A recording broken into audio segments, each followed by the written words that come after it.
وعلى آله وأصحابه وأهل بيته وبارك وسلم تسليما كثيرا.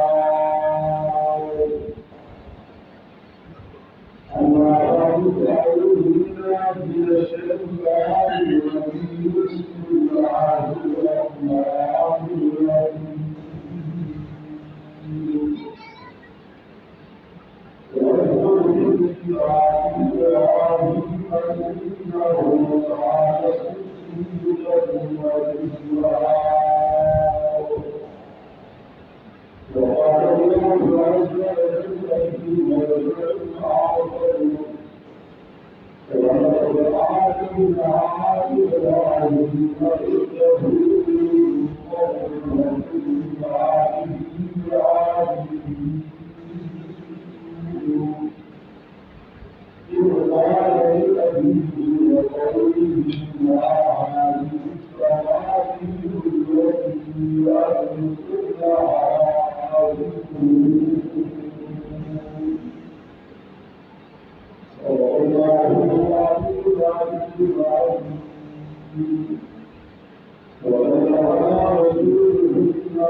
اور رب العالمین کی بارگاہ میں جو انتظارات کی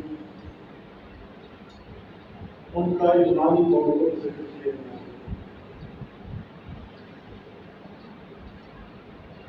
آج غالباً 29 ذوالحجہ ہے.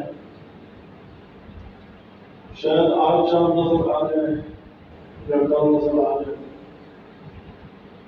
تو ذی الحجہ کے ایام شروع ہو گئے. ذی الحجہ اس کے اندر مسلمان دو اہم کام کرتے ہیں. ایک کام کا تعلق مخصوص جگہ سے ہے.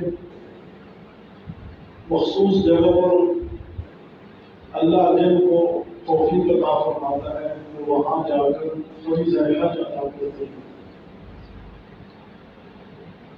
اور ایک کام کا تعلق وہ امت مسلمہ کے ہر ذی استطاعت آدمی پر ہے، چاہے وہ کسی مقام پر ہو، رہائش پذیر ہو، مقیم ہو، مسافر نہ ہو، جس کو ہم قربانی کے نام سے معانہ کہتے ہیں.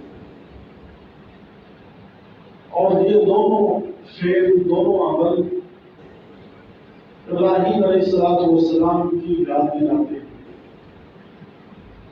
حج کا اہم فریضہ اس میں زیادہ تر افعال و مناسک سیدنا ابراہیم علیہ السلام نے کیے اور اس امت محمدیہ کو عطا کیے گئے. اسی طرح قربانی یہ تو خصوصی طور پر ابراہیم علیہ السلام کی یاد دلاتی ہے. اللہ تعالیٰ نے یہ دونوں عمل اس مہینہ کے اندر اس امت پر لاگو کر کے فرض کر کے دراصل بہت بڑے انعام دینے کا وعدہ کیا کہ جو کوئی بندہ فریضہ حج ادا کر لیتا ہے، جس کا حج مقبول ہو جاتا ہے، وہ ایسے ہو جاتا ہے جیسے ابھی دنیا میں اس نے کرم رکھا، اس کے ذمہ کوئی گناہ باقی نہیں رہتا۔ اور حج کے مقبول ہونے کی علامت یہ ہے کہ وہ واپس آ کر اللہ تعالیٰ کو راضی کرنے کی بھرپور کوشش کرتا ہے۔ اور دوسرا عمل قربانی ہے۔ ان ایام میں قربانی کرنا یہ سب سے بہترین عمل اور سب سے پسندیدہ عمل ہے۔ اللہ تعالیٰ کو قربانی کے دن انسان کا کوئی عمل اتنا مقبول اور پسندیدہ نہیں جتنا کہ خون بہانا پسندیدہ ہے۔ اور خون بہانا اللہ کو بڑا محبوب ہے کہ خون کا قطرہ زمین پر بعد میں گرتا ہے کہ اللہ تعالیٰ اس قربانی کرنے والے کی مغفرت فرما دیتے ہیں۔ اور میں نے عرض کیا کہ یہ دونوں عمل خلیل اللہ علیہ السلام کی یاد میں منائے جاتے ہیں اور یہ سنت پر فرض کی حیثیت رکھتے ہیں۔ تو پچھلے جمعے پر میں نے خلیل اللہ علیہ السلام کی کچھ قربانیوں کا ذکر کیا کہ بچپن سے لے کر آخر عمر تک ان کی ساری زندگی قربانیوں ہی میں گزری ہے۔ ان قربانیوں کے بعد اللہ نے انہیں اپنی خلت خاص عطا فرمائی، اپنا خاص خلیل بنا دیا، اپنا خاص دوست بنا دیا۔ وہ ان قربانیوں کا نتیجہ سامنے آیا کہ بچپن میں والدین کو دعوت، پھر بچپن میں ایسی عادات جو ہر نبی کو اللہ عطا فرماتا ہے کہ جس سے شرک اور جو معاشرے کے اندر برائیاں ہوتی ہیں ان سے نبی منزہ ہوتا ہے، نبی ان برائیوں سے بہت کوسوں دور ہوتا ہے۔ اسی طرح خلیل اللہ علیہ السلام کا پھر نمرود کے دربار میں کھڑے ہو کر اللہ کی توحید کا پرچار کرنا، نمرود کے دربار میں اللہ تعالیٰ کی وحدانیت کا اعلان کرنا، جو خود اپنے آپ کو خدا کہہ رہا ہے کہ میں تمہارا خدا ہوں، اس کے سامنے اس کی خدائی کی نفی کرنا، جبکہ پتہ بھی ہے کہ یہ اپنی حکومت پر ہے، اپنے زور پر ہے، مجھے کچھ بھی کر سکتا ہے، مجھے گرفتار بھی کر سکتا ہے، جیل کے اندر بھی ڈال سکتا ہے اور مجھے کٹارے میں کھڑا کر کے سزائے موت بھی سنا سکتا ہے۔ ساری کچھ طاقتوں کے باوجود اللہ کے خلیل نے اس وقت کے بادشاہ کی آنکھوں میں آنکھ ڈال کر کیا فرمایا کہ میرا رب وہ ہے جو جو مارتا ہے زندہ کرتا ہے۔ کہنے لگا میں بھی یہ کام کرتا ہوں۔ فرمایا میرا رب وہ ہے جو مشرق سے سورج نکالتا ہے مغرب میں لے جاتا ہے، اگر تو ہے تو لے آنا اس کو مغرب سے اور مشرق کی طرف لے جا۔ تو وقت کے حکمران کی آنکھوں میں آنکھیں ڈال کر ایک بہت بڑے امتحان دیا اور اس امتحان میں اللہ نے انہیں کامیاب فرمایا۔ اور پھر اور امتحان اللہ نے لیا کہ اللہ کے خلیل کو اس نمرود کے دربار میں ایک مجرم بنا کر پیش کیا گیا، ایک مجرم بنا کر لایا گیا، حالانکہ مجرم نہیں، وہ اپنا فرض ادا کر رہا ہے۔ جو آدمی اپنا شرعی فرض ادا کر رہا ہو اس کو مجرم نہیں کہتے، لیکن وہ مجرم بنا چکے تھے۔ اللہ نے ان کو وہاں سے کامیاب کر کے دکھایا کہ جب پوری کی پوری قوم اپنے میلے پر جا رہی ہے، اپنی خوشیاں منانے جا رہی ہے اور نذرانے پہلے لا کر رکھتے ہیں اپنے بتوں کے پاس کہ ہم جا رہے ہیں، آپ جو ہمارے لیے دعا کرنا کہ ہم شریعت سے واپس آ جائیں۔ اپنے بتوں کو خوش کرنے کے لیے وہ اپنے بتوں کے پاس نذرانے لاتے ہیں، جیسے آج کل جاہل لوگ نذرانے لے کر جاتے ہیں کہ ہم آپ کے دربار پر آ کر یہ نذرانہ دے رہے ہیں کہ تو خوش ہوگا تو ہمارے بیٹے کی نوکری لگ جائے گی۔ وہ بیچارہ خود محتاج پڑا ہے کلام کا، محتاج پڑا ہے کہ گزرنے والے کی طرف دیکھ رہا ہے کہ گزرے میری قبر پر آئے اور مجھے فاتح پڑے، مجھے آج ثواب کی بہت ضرورت ہے۔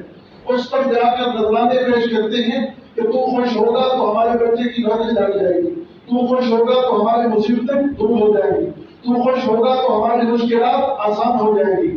تو اسی طرح اس قوم نے یہ رواج ڈالا کہ پہلے آ کر نذرانے رکھے، نذرانے ہم تمہیں دے رہے ہیں، ہم جا رہے ہیں بیٹے پر، اور وہاں جا کر ہمارے لیے یہ دعا کرنا کہ ہم خیریت و عافیت سے واپس آ جائیں۔ وہ جو خود اپنی خیر نہیں بنا سکے وہ ان کو خیریت سے واپس لائیں گے۔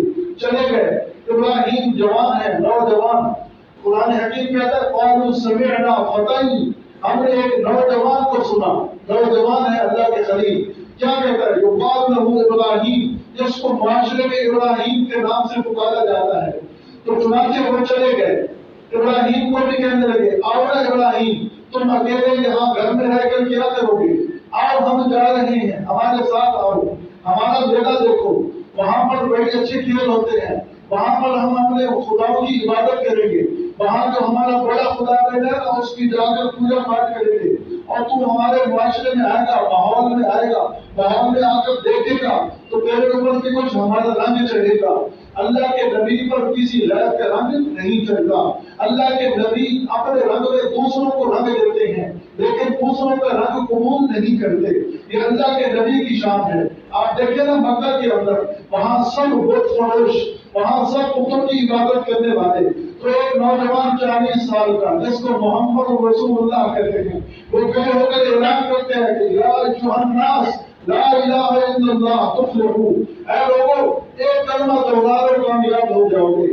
سب جو اپنے رنگ میں رنگے جا چکے تھے، لیکن جب نبی نے اپنا رنگ چڑھانا شروع کیا تو ان کے رنگ ختم ہونے لگ گئے اور ان پر نبی کا رنگ چڑھنے لگ گیا۔ تو خلیل اللہ علیہ السلام بھی اپنا رنگ پیش کر رہے ہیں، لیکن وہ اپنے رنگ میں رہنے کے لیے خلیل اللہ کو دعوت دیتے ہیں آؤ نا ہم آپ کو اپنے رنگ دکھائیں، ہمارا نظر دیکھو، ہمارے ماحول میں آؤ۔ ماحول میں بندہ بہت کچھ سیکھتا ہے، ماحول میں آ کر بہت کچھ سامنے آتا ہے، پھر ماحول سے یا خود متاثر ہو جاتا ہے یا پھر ماحول کو متاثر کر دیتا ہے، خود اپنا اثر وہاں چھوڑتا ہے یا ماحول کا اثر قبول کر لیتا ہے۔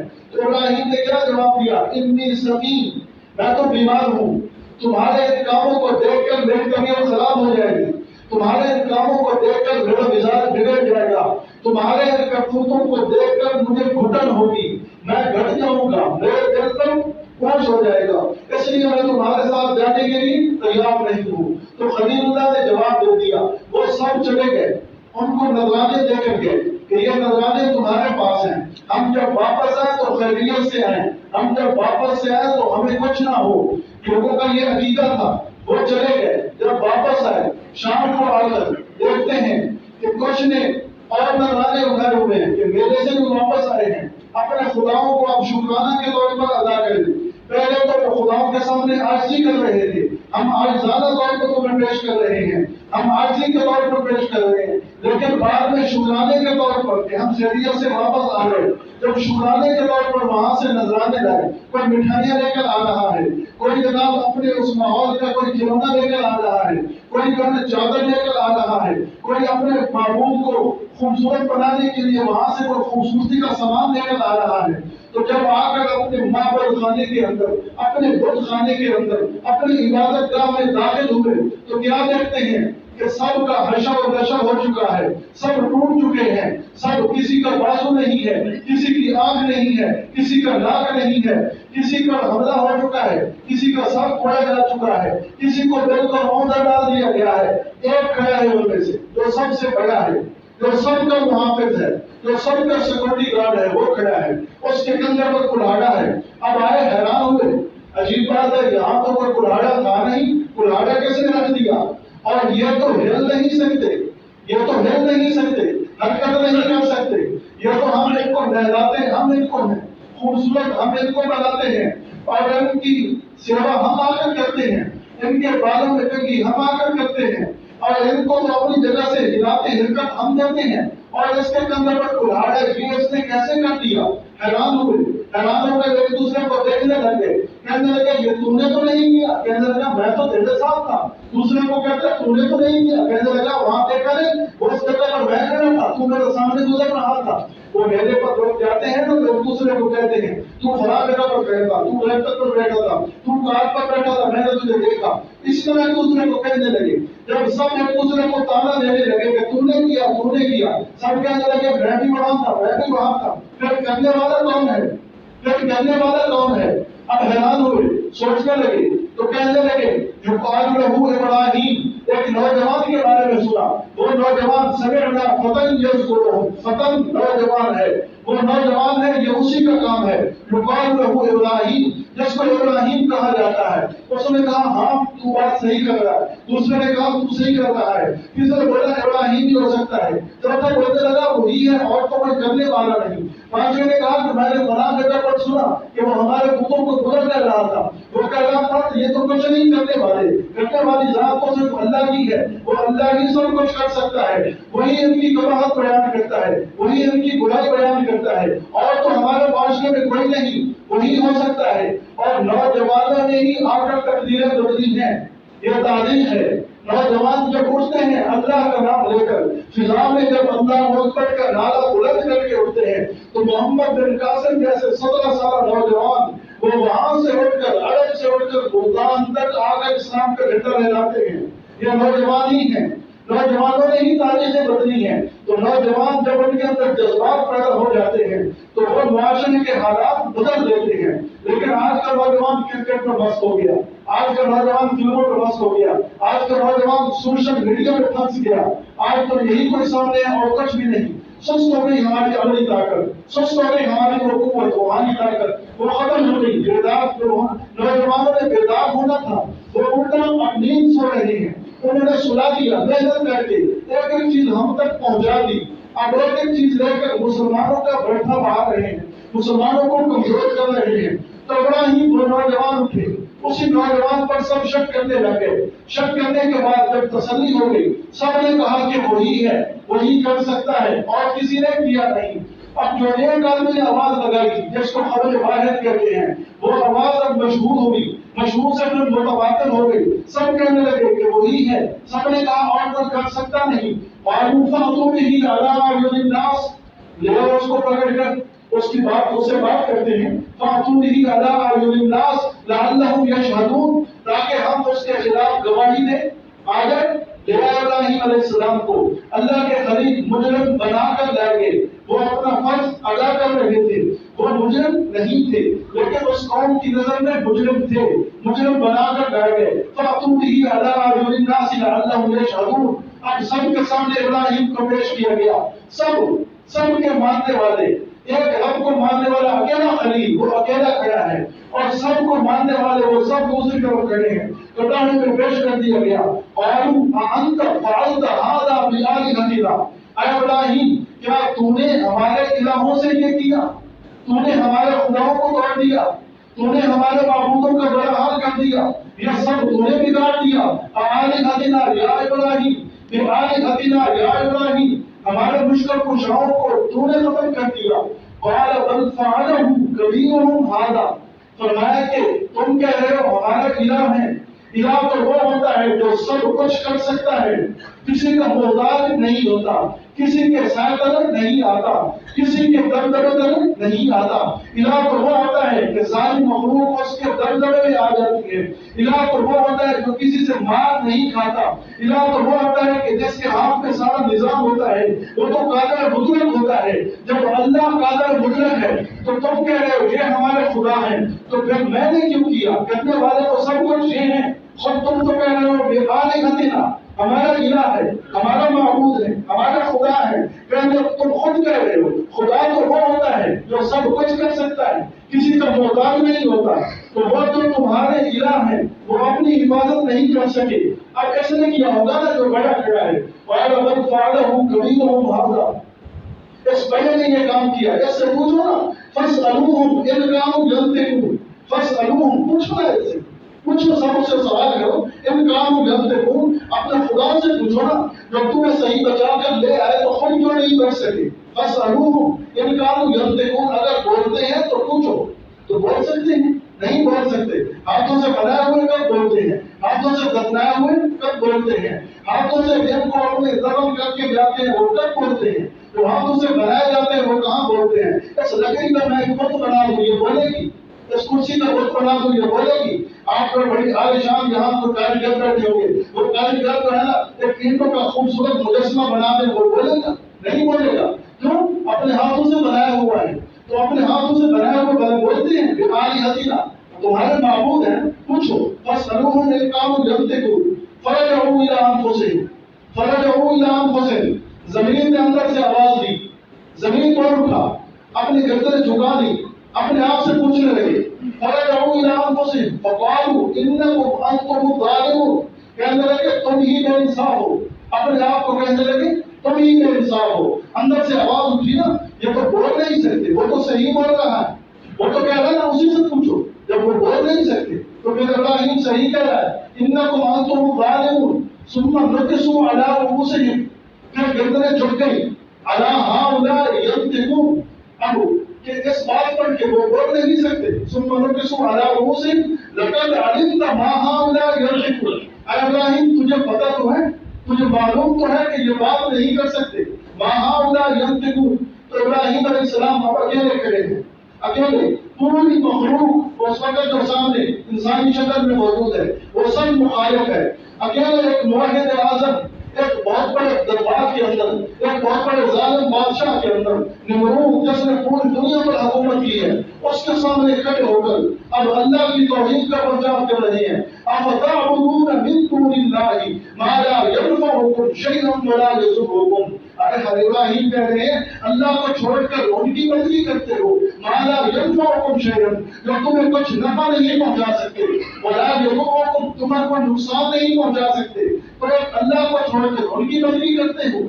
تو جب دلیل پر بات اتر ہے، مخالف کے پاس دلیل نہیں ہوتی، گولی ہوتی ہے، مخالف کے پاس دلیل نہیں ہوتی، اپنی طاقت ہوتی ہے، وہ طاقت استعمال کرتے ہیں، نہیں اب دلیل کا جواب نہیں دیا جا سکتا، اب ان کو گولی مار دو، ان کو اڑا دو، ان کے دلائل کا ہمارے پاس کوئی جواب نہیں ہے، اب ان کے دلائل بڑے وزنی ہیں، اگر یہ دلائل پبلش کر دیے جائے، پبلک میں عام کر دیے جائیں تو یہ ساری پبلک پر ہیوی ہو جائیں گے، ہمارا تو کچھ نہیں بنے گا۔ اس کے باوجود دلیل مضبوط سننے کے بعد، دعویٰ مضبوط سننے کے بعد اب خاموش ہو گئے، خاموش ہونے کے بعد کہنے لگے دلیل کا جواب تو ہم نہیں دے سکتے لیکن انتقام تو لے سکتے ہیں نا، بدلہ تو لے سکتے ہیں نا، ابراہیم کو ختم تو کر سکتے ہیں نا، ابراہیم کا نام و نشان تو مٹا سکتے ہیں، ابراہیم کو سولی پر تو چڑھا سکتے ہیں، ابراہیم کو قتل تو کر سکتے ہیں، ابراہیم کو نشان عبرت تو بنا سکتے ہیں۔ نشان عبرت بنانے کے لیے اب پلاننگ ہوگی، کیا کیا جائے؟ اب کیا کیا جائے؟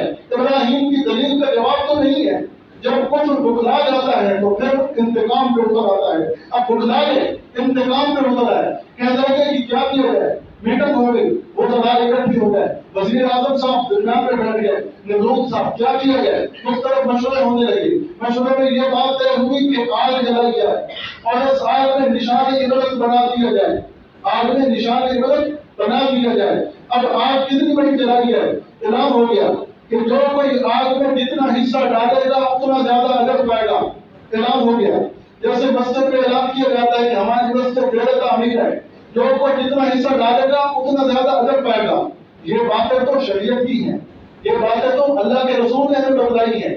مسجد کے لیے چندہ رسول اللہ صلی اللہ علیہ وسلم نے مانگا ہے اور صحابہ کرام نے بڑھ چڑھ کر دیا ہے، مسجد کے لیے چندہ مانگنا، جہاد کے لیے چندہ مانگنا، یہ تو میرے آقا کی سنت ہے۔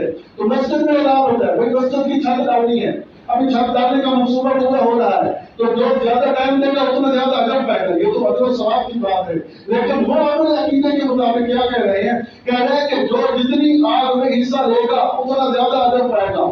لوگوں کو کہا گیا کہ جس کا کوئی بیمار ہے وہ آگ میں لکڑی ڈالے گا تو اس کا بیمار تندرست ہو جائے گا، جو کوئی مریض ہے وہ مریض اپنے حصے کی لکڑی دے گا تو وہ مریض تندرست ہو جائے گا۔ اسی طرح لوگوں نے ثواب سمجھ کر اس آگ کو بھڑکانا شروع کر دیا۔ اب جس کے اندر جتنی طاقت تھی وہ اپنی طاقت کے مطابق خرچ کر رہا ہے، غریب بھی کٹھے لا رہا ہے، جو امیر ہے وہ 10 کٹھے لا رہا ہے، جو اس سے زیادہ امیر ہے وہ پورا ٹرک لا رہا ہے آگ کا، کہ اپنے دشمن کو بھی مارنا ہے، اس نے ہمارے خداؤں کی توہین کی ہے، اس کو مارنا ہے۔ اب انہم یقینون کیدا، اللہ فرماتا ہے وہ ساری مخلوق مل کر، وہ ساری سلطنت مل کر تدبیر کر رہی ہے، وہ عقید و قیدا، میں بھی خلیل اللہ کو بچانے کے لیے پروگرام بنا رہا ہوں۔ اب دیکھتے ہیں کہ کس کی تدبیر جو ہے کامیاب ہوتی ہے۔ اب تدبیر ہو گئی، آگ بن گئی، بہت بڑے پورے میدان میں آگ جلائی گئی، اتنی بڑی آگ جلائی گئی کہ کئی کلومیٹر تک وہ آگ کی لپٹ جا رہی ہے، اوپر بلندیوں تک کوئی پرندہ گزر نہیں سکتا، کوئی پرندہ گزرنے لگے تو وہ جل کر اسی میں آ پڑتا ہے۔ اب آگ جل گئی، اب خلیل اللہ کو ڈالا کیسے جائے کہ 1 کلومیٹر 2 کلومیٹر کے فاصلے تک تو خود کھڑے نہیں ہو سکتے۔ اب آ گیا وہ آدمی جس کی ضرورت تھی ان کو، ان کا اول سرپنچ جس کو شیطان کہتے ہیں، آ گیا، کہنے لگے گھبرانے کی کیا بات ہے، میں زندہ ہوں، میں موجود ہوں، انہو لکم عدو مبین، اللہ نے مجھے سرٹیفکیٹ یافتہ تمہارا دشمن بنایا ہے، میں نے بھی تو اپنا کام کرنا ہے۔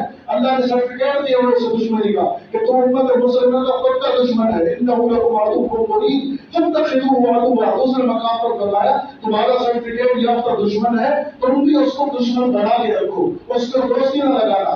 اس نے بھی تو اپنی ابراہیم سے دشمنی نبھانی تھی، کہنے لگا کہ یہاں سے ایک بہت بڑا پیر بناتے ہیں، اور بعد نے کہا کہ منجنیق بناتے ہیں، منجنیق بنا کر اس کے اندر جیسے گھوڑا ڈالا جاتا ہے، ابراہیم علیہ السلام کو باندھیں گے اور پیچھے سے جو ہے نا وہ فائر کریں گے، اور اس فائر کے ذریعے ابراہیم وہاں پہنچ جائیں گے۔ یہ بہت بڑی جو ہے نا ہم رسی لائیں گے، اس رسی کے ساتھ جھولا دیں گے، جب جھولا اس کو بہت کرے گا تو وہاں سے رسی کاٹ دیں گے اور اللہ کے قریب وہاں جا کر پہنچیں گے۔ تو اپنے نام اپنے بایا تکمیل کو پہنچنے کو ہے، تو انہوں نے ابراہیم علیہ السلام کو آگ میں ڈالنے کا منصوبہ بنا دیا، پیٹ پر بٹھا دیا گیا، اس رسی پر بٹھا دیا گیا۔ جب بٹھایا گیا تو اللہ کے خلیل کو ڈالنے لگے، جبریل آ گئے، جبریل کہنے لگے کہ ہماری کوئی ضرورت، جیسے مخلص کہتے ہیں نا یا تو مشکل میں کھڑا ہے، میرے کو کام میری کو ضرورت ہو، مشکل دوست ملنا بہت مشکل ہے، کہنے لگے کہ اپنی مرضی سے جو اس نے بھیجا ہے، کہنے لگا آیا تو دوستی نبھانے ہوں، اپنی مرضی سے آیا ہوں، فرمایا کہ جس کا نام کی وجہ سے جا رہا ہوں وہی مجھے کافی ہے، تیری ضرورت نہیں، تو چلا جا، تیری ضرورت نہیں، جس کی وجہ سے جا رہا ہوں وہ مجھے کافی ہے۔ تو اللہ بھی خلیل اللہ کے جذبات دیکھ رہے ہیں کہ ایک مدد کو آ رہا ہے، وہ کہہ رہا تیری ضرورت نہیں، جس کے لیے جا رہا ہوں وہی کافی ہے، اور جو اللہ کے لیے جاتا ہے اللہ اس کو مایوس نہیں کرتے۔ اللہ کے ساتھ یاری لگا کر تو دیکھے نا، اللہ کے ساتھ دوستی لگا کر تو دیکھے، وہ تو ایسا دوست ہے کہ کبھی مایوس نہیں کرتا۔ تو خلیل اللہ کے جذبات اللہ بھی دیکھ رہے ہیں۔ اللہ نے فرمایا جبریل تیری ضرورت نہیں، واپس آ جا، تیری ضرورت نہیں، واپس آ جا۔ اللہ نے سارے پردے ہٹا دیے، ادھر خلیل اللہ کو ڈالا گیا آگ کے اندر، ادھر سے ارشاد ہوا یا نار کونی بردا وسلاما علی ابراہیم، اے آگ میرا خلیل تیرے اندر مہمان بن کے آ رہا ہے، اے آگ میرا خلیل تیرے اندر آ رہا ہے، اور تیرے اندر جلانے کی طاقت رکھنے والا میں اللہ۔ اللہ چاہے تو آگ جلاتی ہے، نہ چاہے تو نہیں جلاتی، تیرے اندر جلانے کی طاقت رکھنے والا میں اللہ۔ آج تجھ سے وہ طاقت میں سلب کر رہا ہوں، آج تیرے اندر میرا خلیل آئے گا، خبردار جو اس کے ہاتھوں پر رسیاں ہیں ان کے علاوہ تم نے ان کا ایک بال بھی جلایا تو۔ اب خلیل اللہ آگ میں ڈالے گئے، آگ میں پہنچنے کے بعد وہ انتظار کر رہے ہیں، ابھی ہڈیاں ہو جائے گی، ابھی جو ہے نا ان کا ختم ہو جائے گا، پورا جسم ختم ہو جائے گا، لیکن خلیل اللہ آگ میں پہنچے تو رحمت الہی پوری اپنی توجہ کے ساتھ پورے خلیل اللہ کی طرف آئی، رحمت الہی متوجہ ہوئی، خلیل اللہ آگ کے اندر مسکرا رہے ہیں، اور دشمن خاموش، دشمن حیران، ہم نے تو مارنے کا پروگرام بنایا، انہم یقینون کیدا، ساری مخلوق مل کر، ساری حکومت مل کر مارنے رہتی ہے، لیکن بچانے والا وہ سب سے بڑا طاقت والا ہے، کہتا ہے باقی تو کہتا میں نے بھی خلیل اللہ کو بچانے کی تدبیر کی۔ اب آگ کے اندر وہ مسکرا رہے ہیں، ادھر وہ پریشان ہے کہ کمال ہے، یہ آگ کے اندر ہنس رہا ہے اور ہم نے اسے مارنے کا پروگرام بنایا۔ پوچھتے ہیں لوگ ابراہیم کیا بنا، تو تجھے آگ پر اثر نہیں ہو رہا، کیا کہہ رہے ہیں؟ جو لا الہ الا اللہ کہہ کے آگ میں آئے گا اس پر آگ اثر نہیں کرے گی، جو اللہ کی ذات پر بھروسہ کر کے آئے گا آگ اس پر اثر نہیں کرے گی۔ واقعہ لکھا ہے اسرائیلی کتابوں کے اندر کہ نمرود کی بیٹی وہ بالا خانے سے دیکھ رہی ہے کہ خلیل اللہ آگ کے اندر ہے، اس نے پوچھا کہ اے ابراہیم میرے باپ نے تو تجھے آگ میں ڈالا، اسرائیلی واقعہ حقیقت بھی ہو سکتی ہے، اللہ کی قدرت جانتا ہے، اور میرے باپ نے تو آگ میں ڈالا، تو آگ میں مسکرا رہا ہے، کہنے لگے بیٹی جو لا الہ الا اللہ پڑھ کر آگ میں آ جاتا ہے آگ اس پر اثر نہیں کرتی. وہ کہتے ہیں کہ اس نے بھی لا الہ پڑھ کر چھڑا لگا دی, آگ اس کو بھی کچھ نہیں کہہ رہی. تو طاقت آگ کے اندر رکھنے والا کون؟ اللہ. آگ کو جلانے کی طاقت دینے والا اللہ. ابھی پچھلے دنوں کا چند سالوں کا واقعہ ہے. ایک میواتی, وہ میواتی جماعت کے ساتھ گیا, وہ جماعت کے ساتھ جاتا ہے, وہاں جو ہے گیا ایک جگہ پر دیہات کے اندر دعوت دینے کے لیے. دعوت دینے کے لیے پہنچا تو وہاں جو ہے لوگ گول بنا رہے تھے.